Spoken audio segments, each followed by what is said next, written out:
Inilah kisah yang jarang kita tahu, kisah tentang luka Rasulullah. Luka yang begitu bercahaya, cahaya luka yang tak pernah padam. Kisah ini jarang sekali kita dengar, kisah tentang luka yang tak pernah padam. Kata-kata perpisahan yang sampai saat ini masih terasa bergetar. Dia, Nabi Muhammad Sallallahu Alaihi Wasallam, adalah Nabi Muhammad. Luka yang terus berulang. Hidup Rasulullah bukan hanya tentang kemenangan, tapi tentang kehilangan yang datang satu persatu. Anak-anaknya dipanggil oleh Allah sebelum sempat tumbuh dewasa.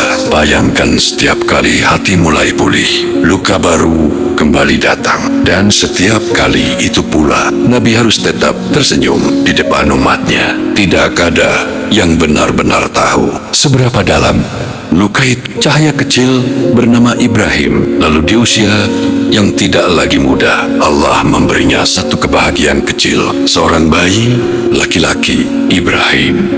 Ibrahim bukan sekadar anak, tapi seperti harapan terakhir. Ketika Rasulullah menggendongnya, dunia seakan berhenti sejenak. Semua luka lama seolah terobati. Nabi Muhammad tersenyum, senyum yang jarang, yang sangat mahal, yang lahir dari hati yang pernah hancur, takdir yang tak bisa ditolak. Namun itu tidak selalu memberi waktu. Tanpa peringatan, tanpa tanda, Ibrahim jatuh sakit. Tubuh kecil itu yang dulu hangat perlahan menjadi lemah. Napasnya tidak lagi teratur, dan setiap detik seperti menghitung mundur perpisahan.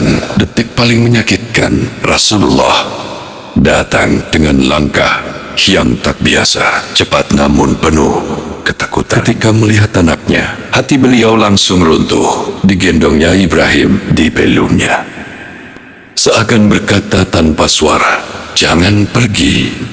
Jangan tinggalkan aku lagi." Namun takdir tidak pernah menunggu. Di pelukannya, napas kecil itu berhenti. Tidak ada suara yang terdengar.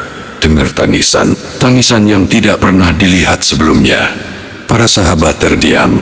Mereka melihat sesuatu yang belum pernah mereka lihat. Air mata hatu. Nabi Muhammad menangis. Bukan sekadar air mata, itu air mata pedih. Runtuhnya hati seorang ayah. Salah satu sahabat tidak percaya.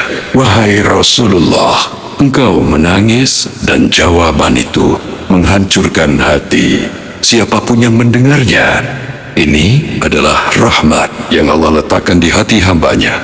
Kata yang membelah hati. Dengan suara yang hampir tak terdengar, beliau berkata, "Hati ini bersedih, mata ini menangis." Sejenak beliau terdiam, lalu melanjutkan, "Dan kami tidak mengatakan kecuali apa yang diridayalah." Kemudian kalimat terakhir yang sampai sekarang masih membuat hati bergetar.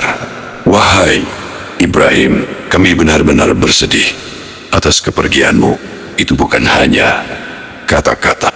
Itu adalah perpisahan yang tidak siap diterima. Setelah semua pergi, hari itu berganti. Namun luka itu tidak ikut pergi. Rumah itu menjadi sunyi. Tidak ada lagi suara kecil.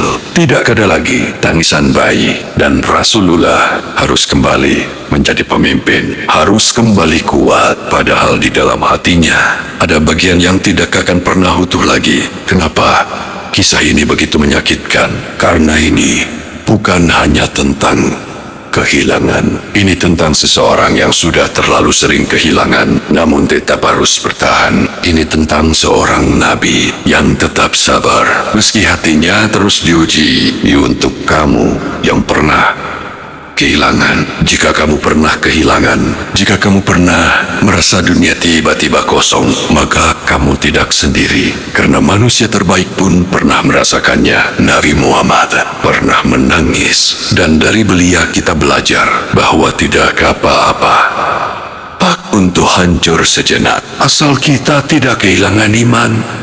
Malam itu Madinah tetap sunyi, namun satu hal yang pasti, langit menjadi saksi bahwa bahkan Nabi pun menangis. Bukan karena lemah, tapi karena cinta. Dan mungkin hari ini kamu juga sedang menangis. Hikayah. Semoga kisah ini menemani lukamu.